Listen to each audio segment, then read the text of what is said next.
kandidat nomor 2, visi-misi dari kandidat nomor 1.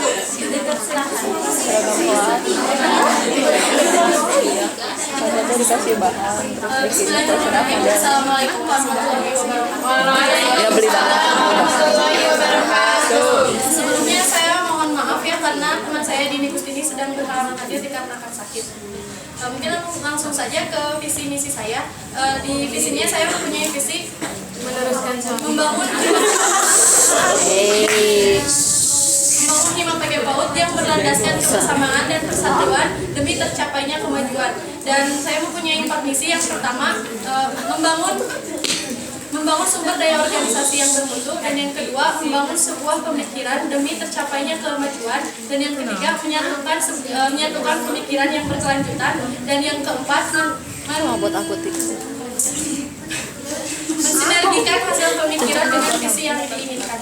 Terima kasih. Selanjutnya penyampaian visi-misi dari kandidat nomor urut 2. Silakan.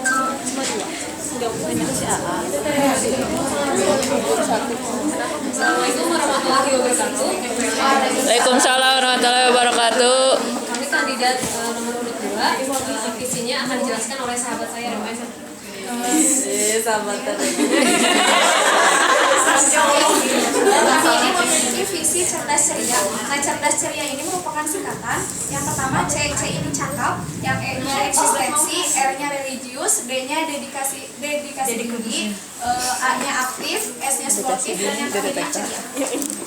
Untuk visinya yang pertama itu adalah mewujudkan mahasiswa yang cerdas ceria, yang kedua itu meningkatkan lingkungan yang religius, edukatif, dan menyenangkan. Yang ketiga itu mewujudkan mahasiswa yang kritis atau peka terhadap permasalahan, eksis, aktif, sportif, dan berdedikasi tinggi untuk PGP yang lebih baik. Terima kasih.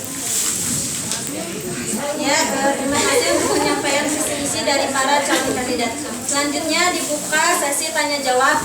Di sesi tanya jawab ini hanya diperkenankan 3 pertanyaan. Tidak ada sesi kedua dan hanya sesi pertama. Selanjutnya semuanya belum dibuka. Ya, sesi tanya jawab dibuka. Saya mau nanya. Ya, karena waktu juga kalian pengen keluar. Kalau bisa gitu tuh, kita kan belum puas. Kalau misalkan kayak gitu kita nggak puas kan untuk bisa tahu kayak gimana sih dalam Iya. Seperti itu, jadi dibuka 2 sesi. Jadi hanya 3 pertanyaan dibuka.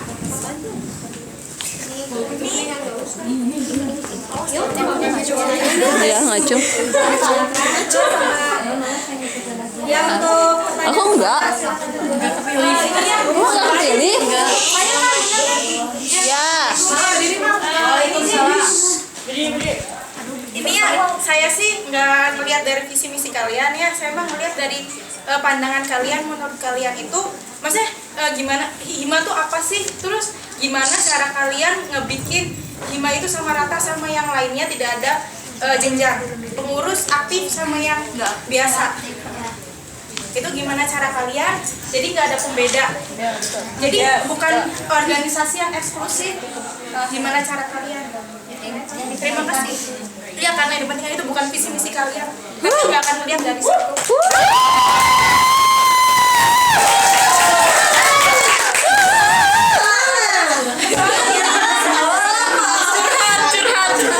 Soalnya visi misi kalau misalkan berlalu seiringnya waktu, kadang-kadang kita lupakan kinerja kita, tujuan kita. Saya mah cuma mau gimana cara kalian ngebikin hima itu bukan organisasi yang eksklusif.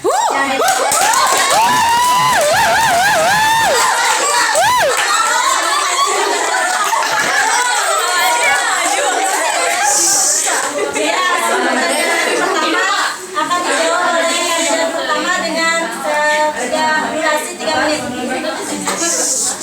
Sebelumnya terima kasih atas pertanyaannya. Mungkin menurut saya pribadi itu tergantung kepemimpinan, tergantung siapa pemimpin dan bagaimana pemimpinnya. Tapi kalau menurut saya pribadi, apabila saya menjadi pemimpin, ini masih apabila ya, yang saya lakukan adalah memang kita memberikan keadilan keadilan untuk anggota pasif dan aktif. Di sini keadilan itu tentunya saja dengan sesuai porsi gitu.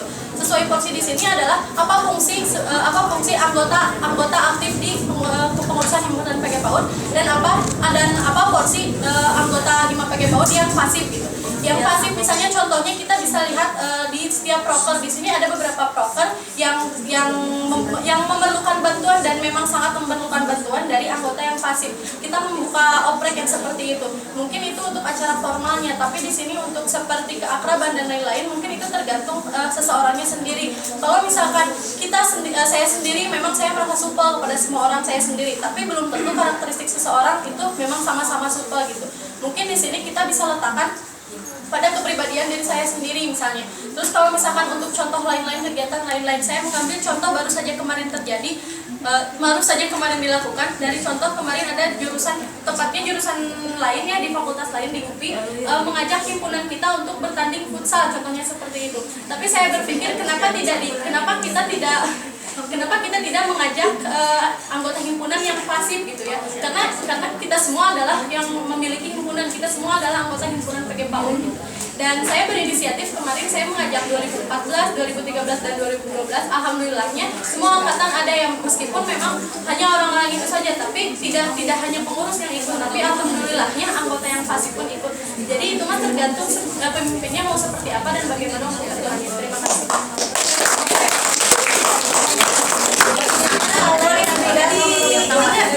Masih boleh di kita boleh masih namanya Oke. nanya lagi gitu. Jadi Soalnya emang belum 3 menit.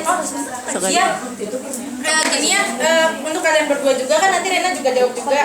Kalian kan udah ngerasain kan situasi kelas gimana, di kalian juga kan pasti ada aktif dan pasif. Gimana caranya kalian menarik minat yang pasif itu? Mungkin yang pasif itu berpikir karena kalian yang lebih aktif makanya minder. Nah gimana caranya kalian itu menggali, merangkul gitu semua tuh biar ayo kita sama-sama hima, nggak ada perbedaan kayak misalkan ini untuk hima gitu, itu nggak ada gitu ya. Terima kasih. Iya. Ya, menurut saya sudah kejadian, soalnya ada kejadian yang menurut saya kok bisa gitu. Ada suatu kejadian kok bisa gitu, tanda tanya besar gitu. Mungkin yang saya baca dan saya tangkap dari pengalaman kemarin adalah untuk kembali lagi ke kepribadiannya masing-masing. Ada beberapa kelompok yang mungkin bisa mengajak beberapa orang yang pasif untuk bisa aktif, dan ada beberapa orang yang aktif hanya ingin aktif untuk dirinya sendiri. Tapi menurut saya himpunan kami itu sudah sangat objektif gitu. Misalnya dalam suatu acara, misalnya kayak kemarin kita punya acara, tapi kita mempunyai anggota himpunan yang pasif yang mempunyai keterampilan yang lain, misalnya seperti menari dan seperti itu. Di situ kami tidak akan melengkahi keterampilan yang anggota kita punya gitu. Kita tidak akan mengambil orang lain, tapi kita bisa menggunakan salah satu momen itu untuk mengajak anggota yang pasif. Tapi kalau misalkan anggota yang pasifnya sendiri tidak bisa hanya untuk diajak atau gimana, mungkin kalau kata dosen, jangan cuma orang-orang aktif aja yang di kelompok kalian. Kalian saya bagi kelompok agar kalian itu bisa saling memahami, kalian bisa saling mengenal. Mungkin dari situ kita saling memahami kenapa orang yang pasif ini tidak mau diajak. Mungkin kita belum memahami orang tersebut. Memang untuk memahami seseorang itu tidak mudah, dan itu bisa direalisasikan apabila sudah diberikan masalah tersebut. Terima kasih. Ya, selanjutnya dari kandidat nomor 2.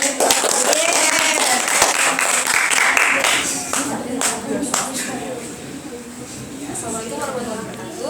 Waalaikumsalam warahmatullahi wabarakatuh. Iya, kami akan menjawab. Tadi kan bagaimana menyelaraskan antara himpunan dengan yang anggota pasif gitu.